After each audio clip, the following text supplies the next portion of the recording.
is no peace for the rich because the poor outnumber the rich in Africa.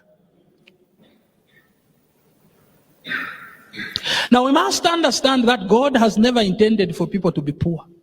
And don't rejoice in poverty, neither should we comfort our people in poverty, because it was not God's idea that we should be poor. When he created man and put him in the Garden of Eden, he provided for man everything that man needed. God always boasts of his riches. He will supply all your needs according to his riches in glory.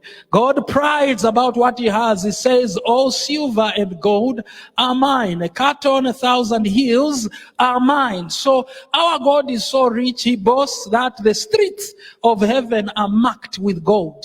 That is the God we worship. So poverty has nothing to do with God. An African is raised to feel poverty is a symbol of spirituality. Blessed are the poor.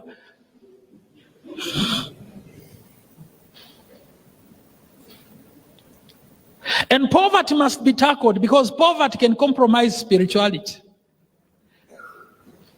You see, you could be here, but very far away. You could be here, but you are running around looking for rent. So in the end, you are not being benefited by the sermon. But if you paid the rent, you would be listening attentively. You could be here, but you are far away negotiating with the headmaster over school fees. No, give us just 3 more weeks. 3 more weeks, but you are here. You could be here and you can't afford the best of healthcare because you see, healthcare is not for free. Like I told you last time, we are under oath, yes.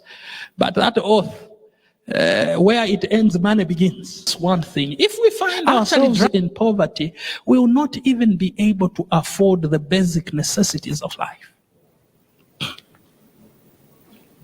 So we should not pride ourselves in poverty. We should work as hard as we can to get ourselves and our people out of poverty.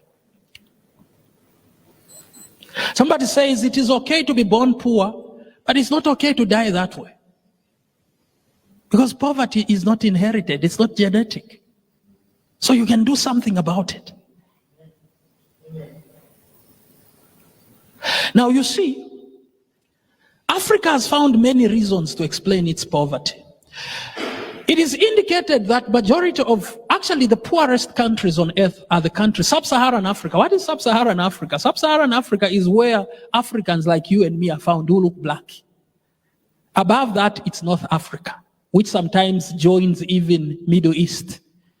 So below there, you have the Nigerians, the Ghanaians, Cameroon, and whatever, and us here. We are the people called Sub-Saharan Africa. And it has been seen that geographically, it seems the countries that are between the tropical of Cancer and tropical of Capricorn are the poorest.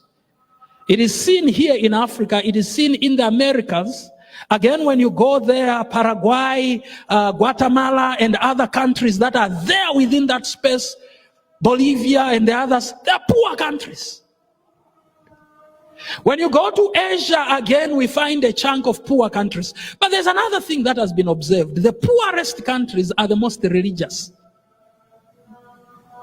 The most religious countries are the poorest.